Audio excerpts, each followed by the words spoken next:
Hello guys, welcome back to my YouTube channel. Guys, आप देख रहे हैं जीएसएल इंडिया। और गाइस, आज हम बात करने वाले हैं ऑफिशियल 2025-26 जो बैच चल रहा है। तो गाइस, आज हम भारतीय अर्थव्यवस्था यानी कि मौद्रिक नीति समिति आरबीआई के बारे में समझेंगे। तो गाइस, प्रीलिम्स के लिए मोस्ट इम्पोर्टेंट टॉपिक्स है आरबीआई मौद्रिक नीति, जो समिति एमपीएसी मौद्रिक नीति के साधन, जो कि आरबीआई के विभिन्न नीतिगत दृष्टिकोण है। और मेंस के लिए है गैस बैंकिंग क्षेत्र में एनबीएफसी वैधानिक निकाय मौद्रिक नीति, वृद्धि और विकास मौद्रिक नीति तथा इसके उपकरण। ठीक है, अब गैस चर्चा में क्यों हम समझते हैं। तो गैस यहाँ पे हाल ही में भारतीय रिजर्व बैंक आरबीआई और मौद्रिक नीति एमपीएसी ने जानकारी दी है कि केंद्रीय बैंक का उधार नीति मुद्रास्फीति लक्ष्य 6% ऊपरी सीमा प्राप्त करने में विफल हो सकता है। ठीक है, यह एक उधार रूप केंद्रीय बैंक की ओर से मुद्रा पूर्ति का विस्तार करने और ब्याज दरों में कटौती करने की इच्छा इंगित करता है। एमपीएसी भारत में बेंचमार्क और ब्याज दरों में निर्धारित करने के लिए उपयोग किए जाने वाले आधार पर संदर्भ तय कर सकती है। ठीक है, मौद्रिक नीति क्या गाइस समझते हैं। मौद्रिक नीति अधिनियम निर्दिष्ट लक्ष्यों को प्राप्त करने के लिए अपने नियंत्रण मौद्रिक साधनों और उपयोग साधनों में केंद्रीय बैंक की नीति को संदर्भित करता है। ठीक है, आरबीआई की मौद्रिक नीति का प्राथमिक उद्देश्य विकास को ध्यान में रखते हुए मूल्य स्थिरता बनाए रखना है और सतत विकास के लिए मूल्य स्थिरता की आवश्यक पूर्व शर्त है। कुछ शर्त क्या है गाइस। तो गाइस यहाँ पे उसकी शर्त यह है कि संसाधनों आरबीआई अधिनियम 1934 में हर 5 वर्ष में एक बार रिजर्व बैंक की परामर्श में भारत सरकार का मुद्रास्फीति लक्ष्य 4% ±2% निर्धारित करने का प्रावधान है। ठीक है, इसकी कुछ इस प्रकार से शर्त है। वही गैस हम समझते हैं मौद्रिक नीति के लिखते हैं, जिसमें रेपो दर की बात करें तो वह दर जिस पर रिजर्व बैंक चल निधि समायोजन सुविधा एलएएफ के तहत सरकार और अन्य अनुमोदित प्रतिभूतियों में दिग्गजों बैंकों को रातों रात चल निधि प्रदान करता है। वही समझे हम रिवर्स रेपो दर की। तो गैस वही ब्याज दर जिस पर रिजर्व बैंक एलएएफ के तहत बैंकों को रातों रात आधार पर तरलता प्राप्त करता है। तरलता समायोजन सुविधा समझे तो एलएएफ जो रातों रात, साथ ही सऊदी रेपो निलंबिया शामिल है।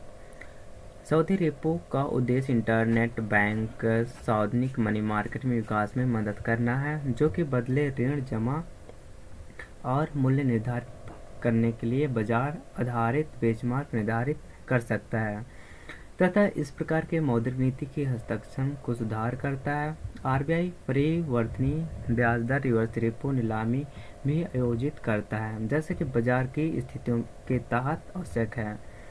गाइस सीमांत स्थायी यानी कि सुविधा एमएसएफ की यानी समझें तो गाइस यह एक ऐसी सुविधा होती है जिसके तहत अनुसूचित वाणिज्य बैंक रिजर्व बैंक ओवरनाइट मुद्रा में अतिरिक्त राशि को एक सीमा तक अपने संवैधानिक चलनिधि अनुपात एसएलआर पोर्टफोलियो में गिरावट और ब्याज दंडात्मक दर ले सकते हैं।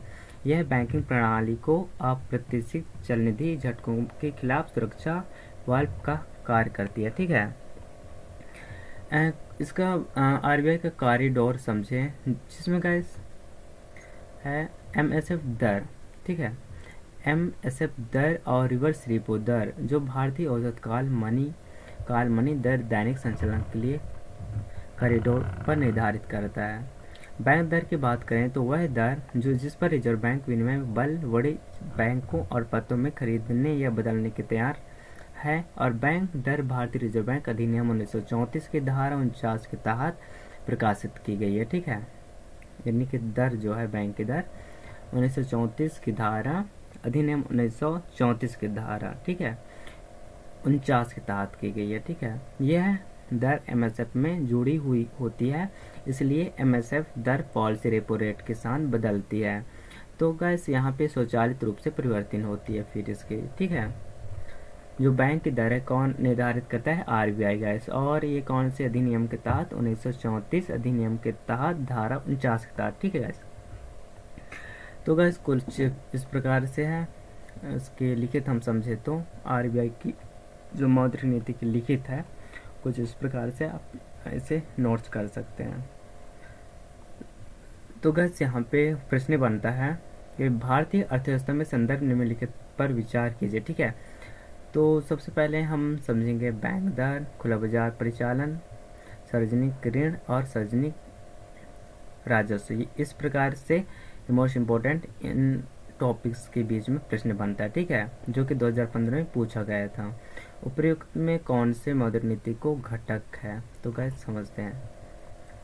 तो इसका आंसर सी है, यानी कि 1 व 2 है। ठीक है, इसमें बैंक दर है और खुला बाजार परिचालन।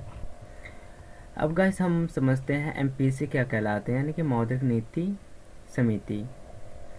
तो गाइस उत्पत्ति संशोधन 2016 में आरबीआई अधिनियम 1934 के धारा 445(Z)(B) के तहत केंद्र सरकार को 6 सदस्यीय मौद्रिक नीति समिति एमपीसी का गठन करने का अधिकार है।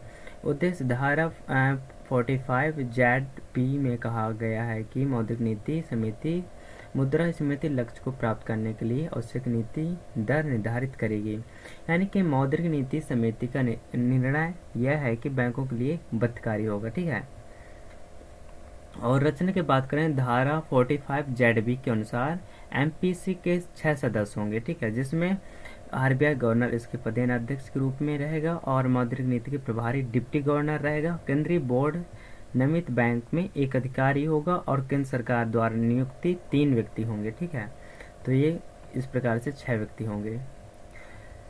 गाइस इंपोर्टेंट समझे, इस प्रक्रिया के तहत अर्थशास्त्र और बैंकिंग वित्त मौद्रिक नीति के क्षेत्र में ज्ञान अनुभव रखने वाले समक्ष और निष्पक्ष व्यक्तियों को नियुक्त की जाती है।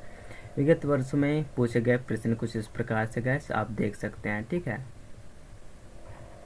अब गाइस हम आगे चलते हैं। मौद्रिक नीति ढांचा क्या है, तो उत्पत्ति यानी कि मई 2016 में आरबीआई अधिनियम संशोधन किया गया था ताकि देश के मौद्रिक नीतिगत ढांचे में संचालित करने के लिए केंद्रीय बैंक की विधायक और जनादेश प्रदान किया जा सके। ठीक है, इसका उद्देश्य के ढांचे का उद्देश्य वर्तमान में विकसित व्यापक आर्थिक स्थिति अवलोकन के आधार पर व्यक्तिगत रेपो दर निर्धारित करना और रेपो दर को या उसके आसपास मुद्रा बाजारों दरों में स्थित करने की तरलता पर सुधार करना। ठीक है, वहीं गैस हम समझे नीति दर के रूपों में रेपो दर का कारण क्या है कि रेपो दर में परिवर्तन जो मुद्रा बाजार के माध्यम से संपूर्ण वित्तीय प्रणाली संचालित होता है, जो बदले में समग्र मांग को प्रभावित करता है। तो गैस कुछ इस प्रकार से मुद्रास्फीति और विकास के प्रमुख निर्धारण है। तो गैस ये है आरबीआई के विभिन्न नीतिगत दृष्टिकोण समझे तो कुछ इस प्रकार से गैस आप नोट्स भी कर सकते हैं गैस। ठीक है गैस, हम आगे चलते हैं। वीडियो पॉज करके आप नोट्स कर सकते हैं, जिसमें तर्ज के कुछ इस प्रकार से है निर्धारण, हॉकिंस नीति की इस प्रकार है और कॉलिब्रेटिस नीति की इस प्रकार से है। तो गैस आप एक नोट्स कॉपी भी रखिए ताकि गैस आप नोट्स भी करते जाइए। ठीक है गैस, और वीडियो को पॉज करके आप क्वेश्चन भी समझ सकते हैं जो कि 2020 में पूछा गया ये सवाल है कि भारतीय रिजर्व बैंक विस्तारवादी मौद्रिक नीति अपनाने का निर्णय लेता है तो वह निम्नलिखित में से कौन सा, यानी कि निम्नलिखित में से क्या नहीं करेगा। आरबीआई यानी कि केवल 2 रहेगा, सीमांत स्थायी सुविधा दर में बढ़ोतरी नहीं करेगा, ये है। ठीक है, तो गैस ये क्वेश्चन पूछा गया मोस्ट इम्पोर्टेंट टॉपिक्स है। यदि गैस आपको ये वीडियो कुछ नया सीखने को मिला है और यदि गैस आपको ये वीडियो पसंद आया तो गैस प्लीज़ इस चैनल को लाइक कीजिए, शेयर कीजिए और अपने दोस्तों को भी शेयर करना ना भूलें। तो गैस चलते हैं, देर न करते हैं नेक्स्ट टॉपिक की ओर। तब तक के लिए guys bye bye, take care gas.